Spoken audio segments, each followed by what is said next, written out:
குழந்தையே, நேற்று இரவில் இருந்து உனக்காகவே உன் அப்பன் முருகன் நான் காத்து கொண்டு இருக்கின்றேன். என்னுடைய பாதம் தொட்டு உள்ளே வந்து என்னுடைய வாக்கினை நீ கேட்டுவிட்டு போ தங்கமே. நீ என்னிடம் என்ன கேட்டாயோ அதை தான் அப்பா நான் கொடுக்க வந்து உள்ளேன். நான் கொடுக்கவில்லை என்ற வருத்தத்தில் நீ என் மீது கோபமாக இருக்கின்றாய். இன்னும் ஓரிரு நாட்களில் உன்னுடைய நிலைமை மாற உள்ளது. இந்த அப்பாவின் பார்வை முழுவதுமாக உன்மேல் பட்டு விட்டது தங்கமே. இந்த வாழ்க்கையில் நான் எந்த ஒரு வெற்றியும் சந்திக்கவில்லை அப்பா. எதை தொட்டாலும் தொடர் தோல்விகள் தானே சந்தித்துக் கொண்டு இருக்கின்றேன். எப்பொழுது அப்பா நான் சந்தோஷம் படியான என் கைகளில் கொடுப்பீர்கள் என்று தானே நீ என்னிடம் கேட்கின்றாய். தினசரி தேவைகளை என்னால் பூர்த்தி செய்ய கூட முடியவில்லை. நான் மிகுந்த மன வருத்தத்திலும் கஷ்டத்திலும் இருக்கின்றேன்.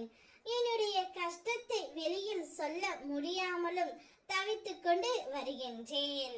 ஒவ்வொரு நாளும் விழிக்கும் போது இன்றாவது நமக்கு ஒரு விடியல் வராதா என்று விழிக்கின்றேன். ஆனால் என்னுடைய மனதில் பிறப்பது என்னவோ புது புது வழிகளும் புது புது பிரச்சனைகளும் தான். இருந்தாலும் நான் விழிக்கின்றேன்.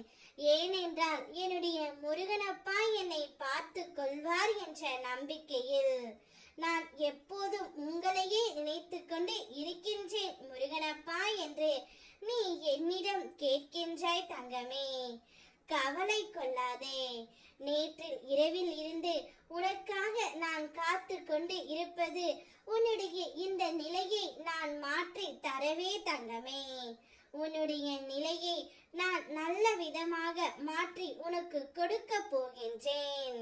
எல்லோருடைய வாழ்க்கையிலும் பல பிரச்சனைகளும் பல சங்கடங்களும் இருக்கத்தான் செய்யும். அதில் சந்தோஷம், மகிழ்ச்சி, இன்பம், துன்பம், கஷ்டம், துயரம், ஏமாற்றம், துரோகம் என அனைத்துமே அடங்கித்தான் இருக்கும். விரைவில் உன்னுடைய வாழ்க்கையில் மிக பெரிய அற்புதத்தை நான் நடத்தி கொடுக்கின்றேன். நீ விரும்பியபடியே உன்னுடைய வாழ்க்கை அமையும் தங்கமே. இனி எல்லாமே உனக்கு சந்தோஷம் மட்டும்தான். என்ன நடக்கும் என்ற பயம் உனக்கு வேண்டாம். உனக்கு துணையாக ஒவ்வொரு நாளும் நான் இருப்பேன். காத்திரு. நம்பிக்கையோடு நல் வாழ்வை பெறப்போகின்றாய். வெற்றியும் பெறப்போகின்றாய். அதை அனுபவிக்க சந்தோஷமாக காத்து கொண்டு இரு. ஓம் முருகா.